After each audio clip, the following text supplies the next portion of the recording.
함께 나눌 말씀은 두 부분입니다. 하박국 13장 말씀과 시편 16편 말씀이에요.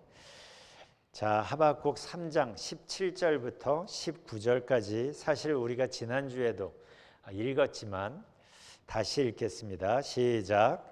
비록 무화과 나무가 무성하지 못하며 포도나무에 열매가 없으며 감람나무에 소출이 없으며 밭에 먹을 것이 없으며 우리의 양이 없으며 외양간에 소가 없을지라도 나는 여호와로 말미암아 즐거워하며 나의 구원의 하나님으로 말미암아 기뻐하리로다. 주 여호와는 나의 힘이시라. 나의 발을 사슴과 같게 하사 나를 나의 높은 곳으로 다니게 하시리로다. 아멘. 시편 16편 1절입니다. 새 번역으로 준비를 했습니다. 함께 봉독합시다. 주님께서 몸소 생명의 길을 나에게 보여주시니 주님을 모시고 사는 삶에 기쁨이 넘칩니다.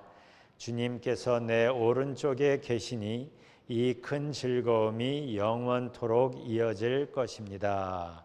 아멘. 찬송가 Amazing Grace, 나 같은 죄인 살리신으로 유명한 존 뉴턴은 많은 분들이 알겠지만 한때는 노예 사업을 하던 분이었는데 하나님을 믿게 되었고 나중에 목사가 되었죠. 그래서 그 Amazing Grace는 그의 어떤 개인의 지난 고백이죠. 그래서 이렇게 시작이 됩니다. 나 같은 죄인 살리신 주 은혜 놀라와 잃었던 생명 찾았고 광명을 얻었네. 그는 20대에 메리 캐틀렛을 만나서 결혼해서 나름 행복한 삶을 잘 삽니다. 그런데 안타깝게도 메리가 암에 걸리게 되고 그래서 오랜 투병 끝에 숨을 거두는데 기록을 보면 그날이 1790년 12월 15일 수요일 밤이었다 그래요. 그들이 결혼한 지 40년 되던 해였다 그럽니다. 그리고 나서 주일이 됐습니다. 아내를 떠나보내고 4일 후에 뉴턴이 설교를 위해서 단에 섭니다. 사랑하는 아내를 보내고 불과 며칠 지나지 않은 그 상황에서 어떤 말씀을 전할 수 있을까요? 교인들도 귀를 쫑긋 세웠겠지요. 그때 그가 찾아서 읽은 말씀이 오늘 우리가 읽은 그 말씀입니다. 비록 무화과 나무가 무성하지 못하며 포도나무에 열매가 없으며 감람나무에 소출이 없으며 밭에 먹을 것이 없으며 우리의 양이 없으며 외양간에 소가 없을지라도 나는 여호와로 말미암아 즐거워하며 나의 구원의 하나님으로 말미암아 기뻐하리로다. 이렇게 읽고 나서 그의 첫 마디가 이거였습니다. I choose joy. 나는 기쁨을 선택합니다. I choose to rejoice. 나는 기뻐하기로 선택합니다. Not in my circumstances. 내 상황을 보면 그럴 수 없겠지만 But I choose to rejoice in God my Savior. 내 구주 하나님 안에서 기뻐하기로 나는 선택합니다. 이렇게 그의 설교를 시작했어요. 여기에서 그는 선택한다라는 표현을 반복을 하고 있습니다. 자기가 처한 그 상황에 함께 하시고 견디게 하시는 그 하나님, 그리고 그 하나님의 함께 하심에서 오는 위로와 기쁨에 집중하기로 선택한 겁니다. 내 감정은 휘몰아치겠지만 당연하죠. 모든 사람이 그렇겠지만 내 감정이 그냥 아무렇게나 흘러가도록 내버려 두지 않고 나의 의지를 사용하여 나의 믿음을 사용하여 하나님을 선택하고 하나님의 존재에서 흘러나오는 기쁨을 선택한다고 말합니다. 우리가 지난주에 하박국서를 끝냈습니다. 그런데 하박국이 말한 나는 여호와 때문에 기뻐하겠습니다. 이 말씀, 여호와 때문에 기뻐한다는 그 고백을 우리가 한 번 더 살펴보려고 합니다. 왜냐하면 그 상황에서 그 어마어마하고 두렵고 그래서 다리가 떨리는 그 상황에서 하박국을 기쁘게 하신 바로 그 하나님이 우리 하나님이기 때문이고, 바로 하나님이 하박국에게 준 그 기쁨이 지금 우리에게 필요하기 때문이죠. 오늘 우리가 살펴볼 건 이겁니다. 하박국이 그 큰 절망 속에서 나는 여호와 때문에 기뻐하겠습니다 말한 그 기쁨, 그리고 뉴턴이 그 깊은 슬픔 속에서 I choose joy, I choose to rejoice라고 말한 그 기쁨, 어떻게 해야 그 기쁨을 우리도 누리며 살 수 있을까? 바울은 갈라디아서 5장에서 성령의 열매로 쭉 얘기하는데 그 열매 중에 하나로 기쁨을 소개하고 있죠. 성령의 열매는 사랑과 기쁨과 화평과 이렇게 나가잖아요. 맨 처음에 사랑을 말하죠. 당연하겠죠.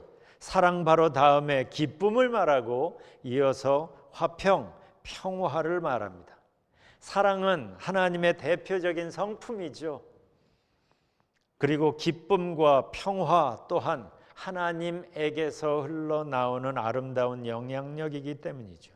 이 기쁨과 평화를 우리가 누리며 살도록 도우시기 위하여 우리를 찾아오신 분이 성령 하나님이시잖아요. 그래서 이러한 아름다운 영향력들을 성령의 열매라고 말하고 있는 겁니다. 그렇다면 왜 우리는 하나님이 주시는 이 하나님의 기쁨과 평화를 온전히 fully 누리고 있지 못하는 걸까? 여기에서 우리는 성경이 우리에게 알려주려는 핵심 메시지에 다시 집중할 필요가 있습니다.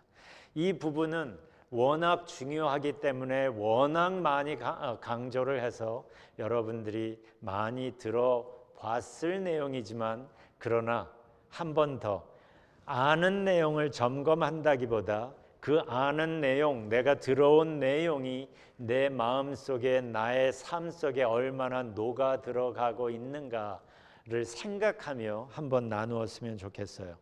왜 하나님의 기쁨과 평화가 왜 우리의 삶 속에 그대로 지금 이루어지지 않느냐?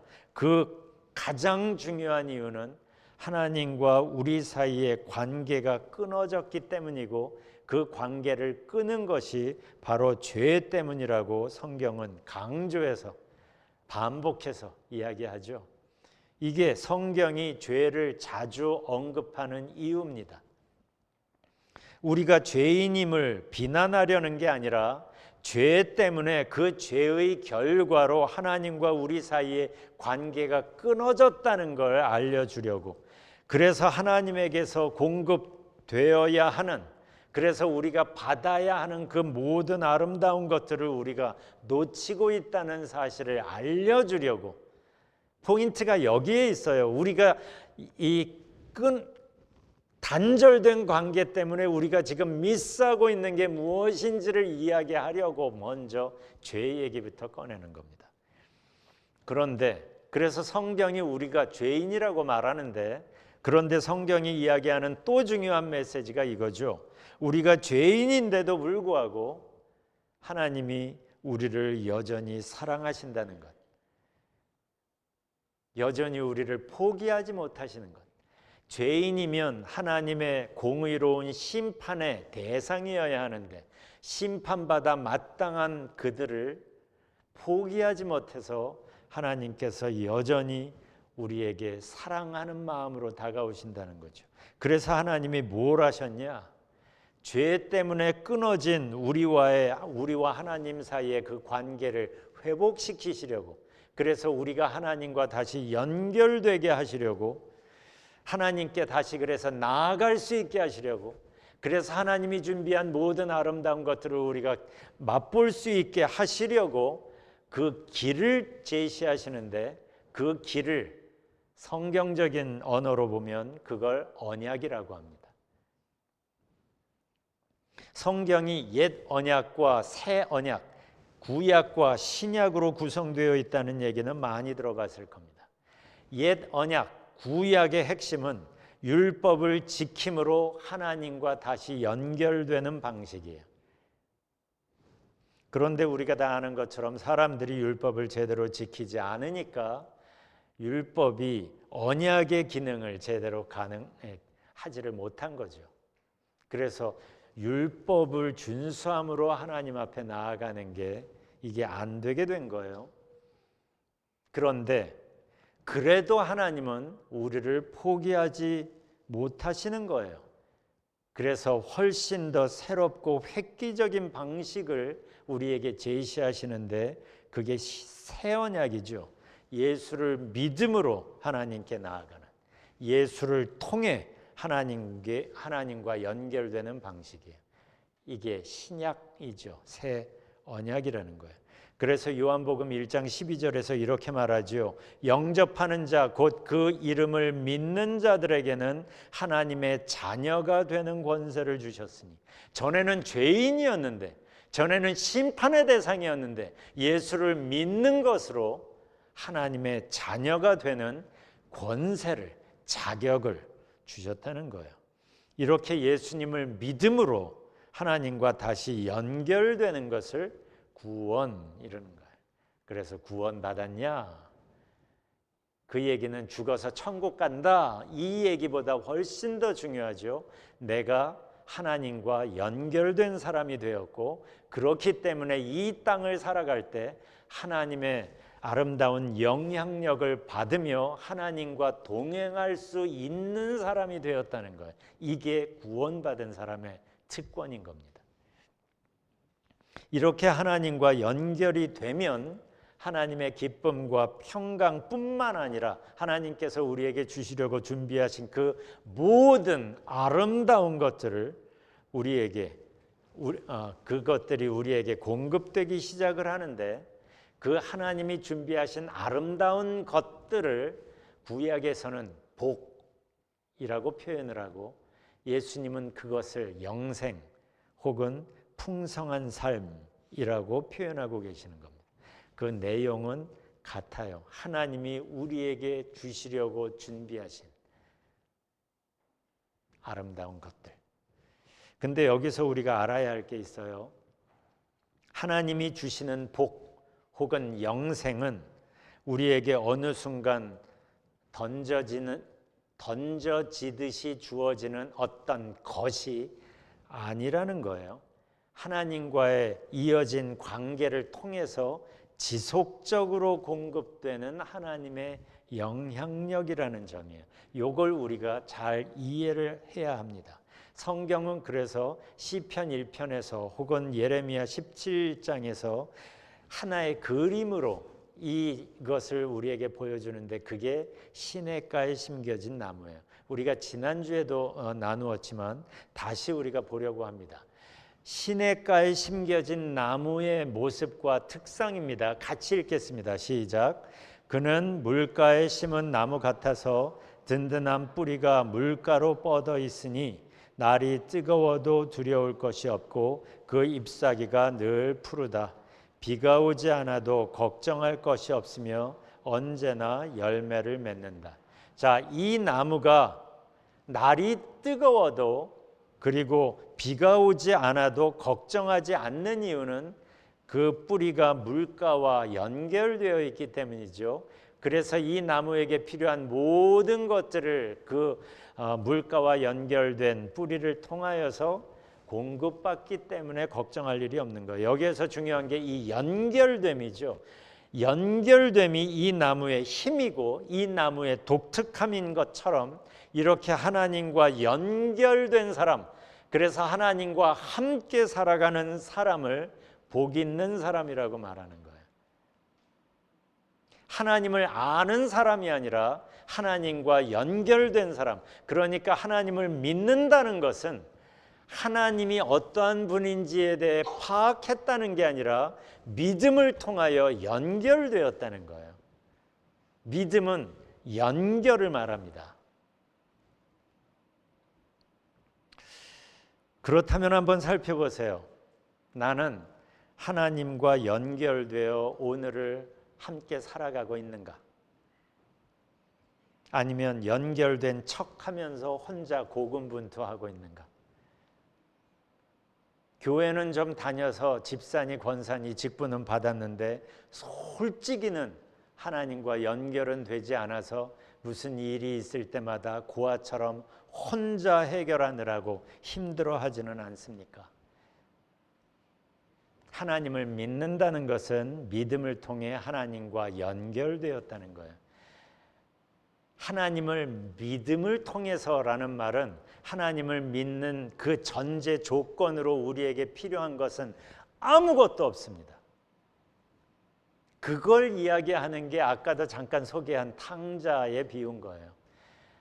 원래는 아들이었지요. 원래는 귀한 유산을 잔뜩 상속받은 사람이었으나 그 모든 걸 다 탕진해 버렸죠. 그래서 자격을 상실한, 그렇지만 이 아버지는 덥석 안으시고 가락지를 다시 끼워주고 신발을 다시 신겨주면서 회복시켜주죠. 내가 지금 어떤 모습일지라도 그것은 중요하지 않습니다. 하나님 앞에 나왔느냐, 하나님을 믿음으로 accept하느냐, yes 하느냐. 여러분은 그냥 교회 다니는 사람입니까? 아니면 하나님과 정말 연결되어 하나님과 함께 살아가는 사람입니까? 여러분이 다 아는데도 이 얘기를 왜 자꾸 반복하냐면 스스로 진지하게 살펴보라는 거예요. 스스로 속지 말라는 거예요. 다른 사람이 집사님, 권사님 불러줘서 당연히 믿음의 사람이 되는 게 아니기 때문입니다. 신앙생활은 하나님을 위해 뭔가 대단한 일을 하는 게 아닙니다. 신앙생활은 오늘이라는 일상을 하나님과 함께 살아가는 것, 살면서 만나는 수많은 자극들 앞에서 하나님과 함께 의논하고 함께 그 자극에 함께 반응하며 사는 것, 이게 신앙생활이에요. 교회 다니는 게 신앙생활이 아니라 월화수목금토, 특히 우리의 일상의 삶 속에서 어떠한 모습으로, 어떤 방식으로 어떻게 하나님과 동행하고 있는지 보십시오. 살펴보십시오. 그래서 어떤 순간에도 내가 혼자가 아니라는 것을 알게 되면, 그래서 문제보다 크신 분이 지금 나와 함께 하신다는 게 하나의 개념이 아니라 나에게 실제가 되면, 그리고 그 하나님과의 관계가 지금만이 아니라 영원까지 이어진다는 것을 깨닫게 되면 거기에서 밀려오는 깊은 위로와 평안은 제대로 말로 표현이 안 됩니다. 그래서 바울도 이걸 도저히 상상도 할 수 없는 하나님의 놀라운 평안이라고 말하는 거예요.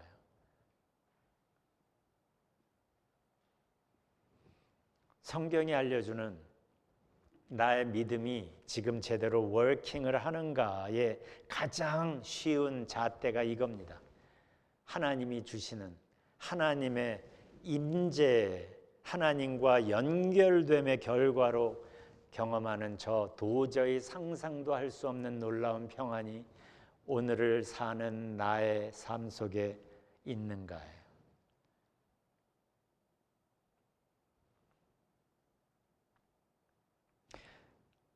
그런데 이거 알아두십시오. 제가 지난주에도 말씀드린 건데, 우리가 예수님을 믿음으로 하나님의 자녀가 되었을 때 하나님의 자녀라는 그 패키지 속에 이 도저히 상상도 할 수 없는 하나님의 놀라운 평안은 이미 디폴트로, 기본값으로 포함되어 있다는 겁니다. 내가 무언가를 해서 평안이 아니라 하나님을 믿어서 연결이 되면 경험할 수 있는 게 이 평안이라는 거예요. 왜냐하면 이 평안은 하나님의 임재하심의 결과이기 때문이에요. 모든 문제들이 해결되었기 때문에 평안이 아니라 문제보다 크신 하나님이 나와 함께 하시기 때문에 평안입니다. 다시 얘기합니다. 내가 고민하던 모든 문제들이 해결이 되어서 평안이 생기는 게 아닙니다. 문제보다 크신 하나님이 나와 함께 하시기 때문에 그 하나님의 내가 예스하면서 동행하기 때문에 그분의 임재하심의 결과가 평안입니다. 그래서 하박국은 자기가 처한 그 상황 앞에 혼자 서 있지 않기로 합니다.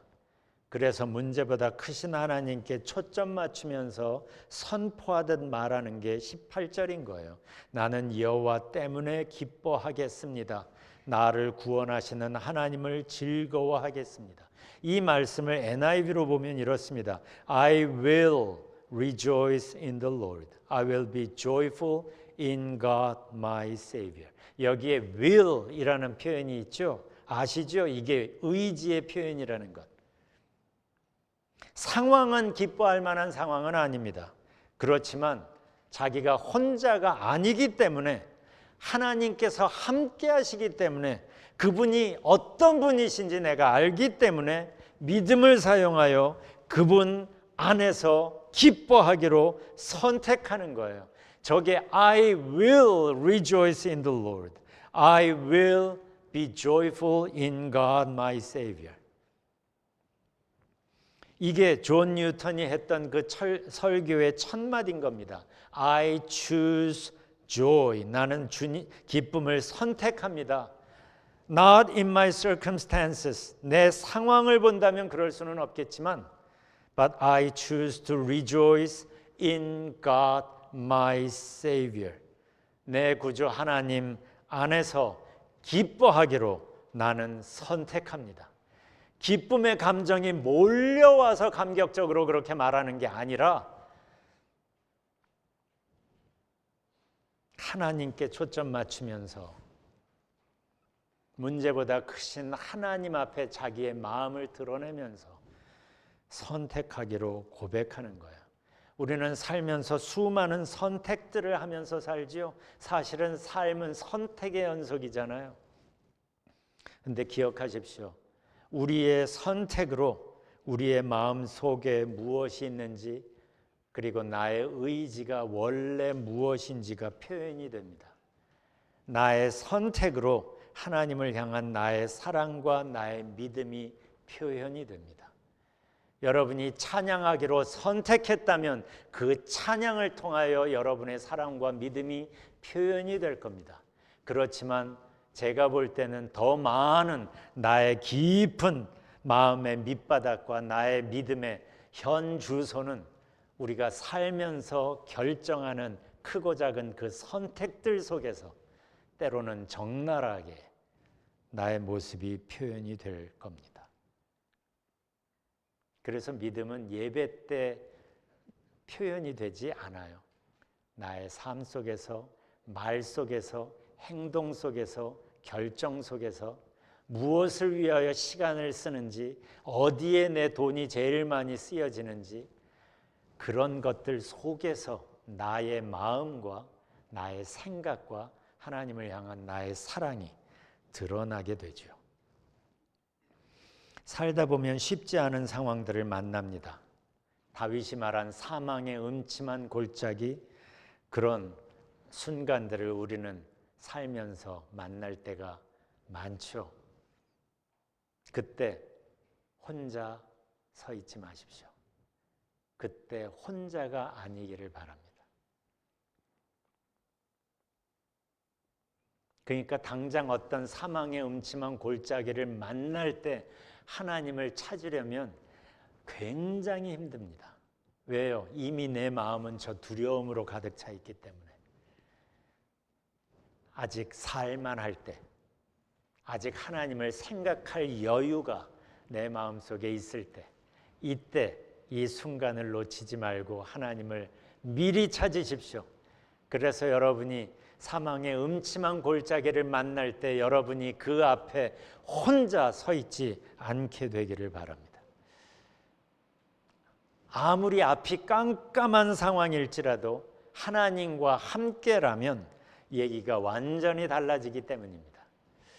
고린도후서 7장 4절에서 바울이 이런 말을 합니다.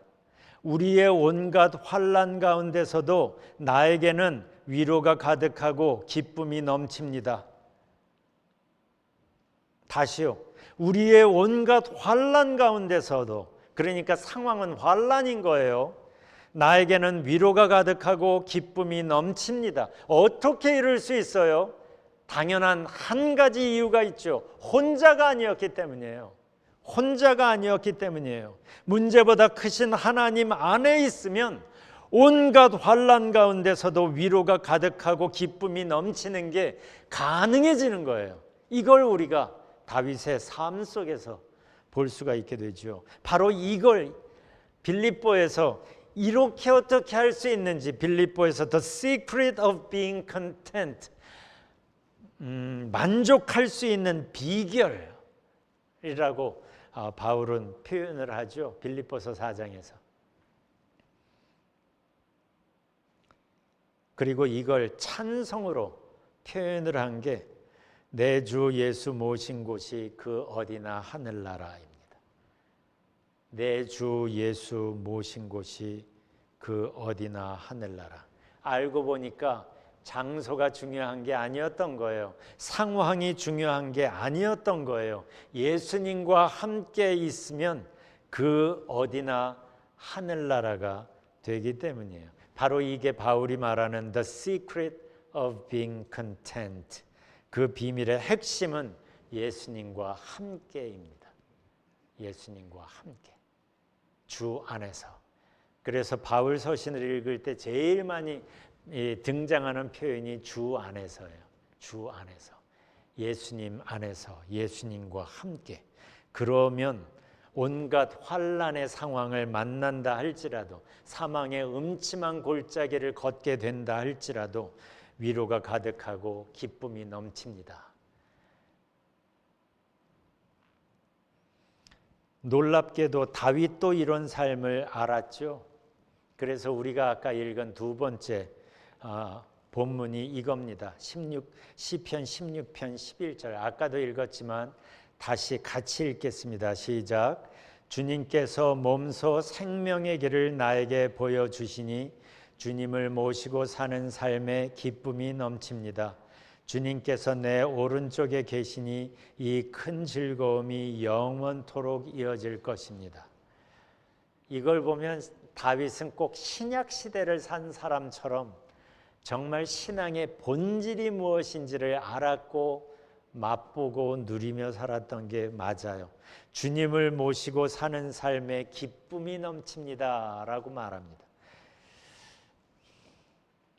이게 하나님과 관계를 회복하고 그래서 하나님의 기쁨과 평화를 공급받으면서 사는 사람의 행복인 거예요.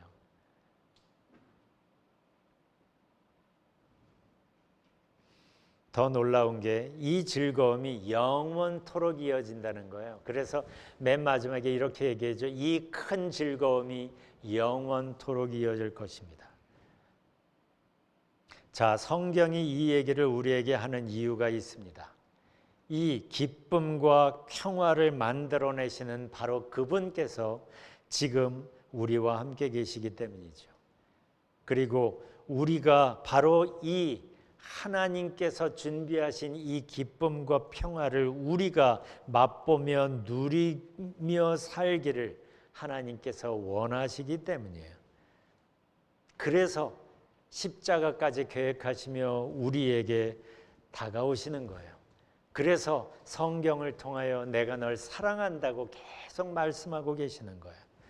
그러니 이제는 어떤 순간에라도 혼자 걷지 마십시오.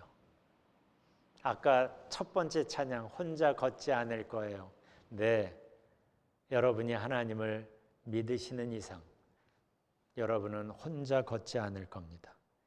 하나님께서 여러분 한 사람 한 사람의 베스트 프렌드가 되기를 원하시고 당신의 일상을 함께 걷기를 원하시기 때문이에요.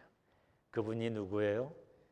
하박국의 마음속에 절망보다 더 큰 소망을 주신 분, 다윗의 마음속에 그리고 바울의 마음속에 두려움보다 더 큰 기쁨과 위로를 주신 분, 존 뉴턴의 마음속에 자기가 경험한 상처보다 훨씬 더 큰 위로를 주시는 분, 그분께서 바로 우리를 찾아오시고 우리의 마음을 두드리십니다.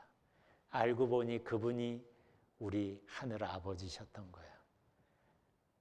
맨 처음부터 나를 창조하셨던 그분, 내가 나를 알기도 전부터 나를 사랑하시고 나를 위하여 복을 준비하신 바로 그 사랑 충만한 우리 하늘 아버지,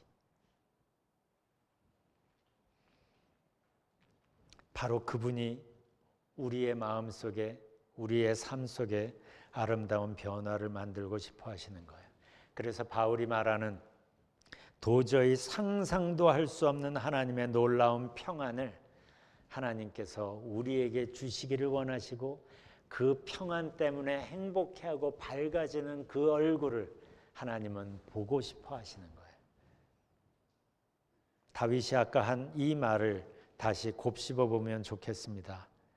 주님께서 몸소 생명의 길을 나에게 보여주시니 주님을 모시고 사는 삶에 기쁨이 넘칩니다. 주님께서 내 오른쪽에 계시니 이 큰 즐거움이 영원토록 이어질 것입니다. 바로 이 하나님과 함께 오늘부터 시작하는 이 한 주간을 함께 열었으면 좋겠어요. 다시 말씀드립니다. 어떤 상황 속에서도 혼자 걷지 마십시오. 하나님께서 보여주시는 이 생명의 길을 우리도 경험해 봤으면 좋겠어요.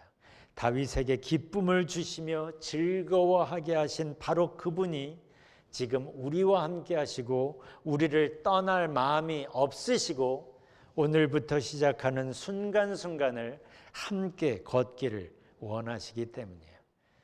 기억하십시오. 모든 문제들이 해결됐다고 평안이 아닙니다.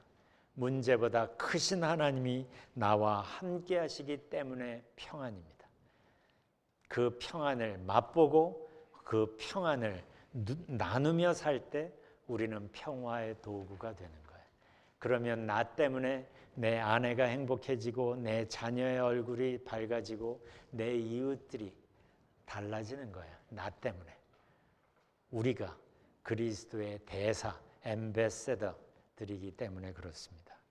이 시간에 다윗을 바꾸시고 하박국을 바꾸시고 존 뉴턴을 바꾸신 바로 그 하나님이 그 실력 있는 손으로 우리에게 다가오십니다. 그 하나님 앞에 이 시간에 잠깐 시간을 가졌으면 좋겠어요. 그 하나님 앞에 마음을 열어놓으십시다.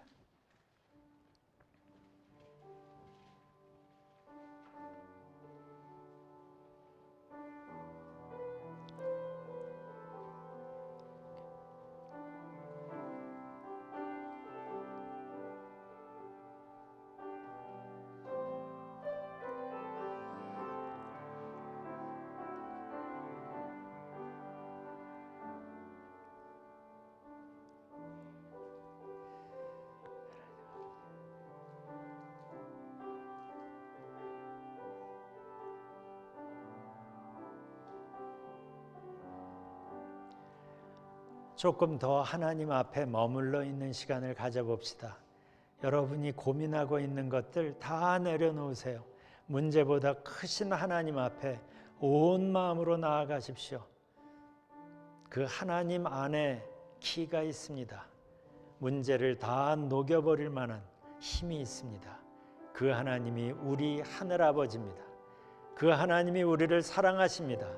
그 하나님이 우리를 떠날 마음이 조금도 없습니다. 영원까지 함께 하시기를 원합니다. 먼저 오늘부터 시작하는 이 한 주간을 동행하고 싶어 하십니다. 그 하나님과 함께 시간을 좀 가져보기를 원합니다.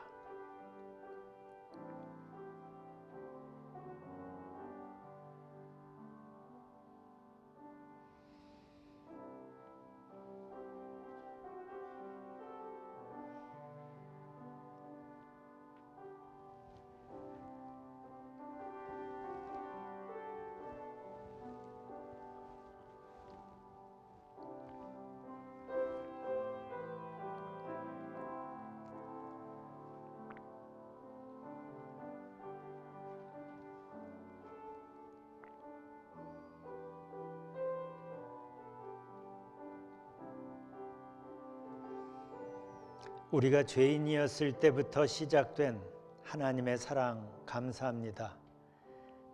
탕자를 덥석 안으시며 있는 모습 그대로 나아오라고 우리에게 말씀하시는 하나님 감사합니다. 하나님에 대해 아는 것이 아니라 하나님의 임재에 대한 개념을 갖고 있는 게 아니라 실제로 하나님과 동행하며 이 한 주간을 살기를 원합니다.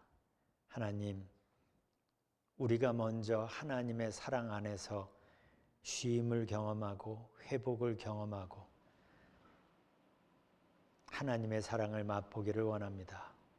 그리고 하나님과 동행하는 삶을 즐거워하며 평화의 도구가 되기를 원합니다. 하나님, 우리를 사용하여 주옵소서. 예수님 이름으로 기도합니다. 아멘.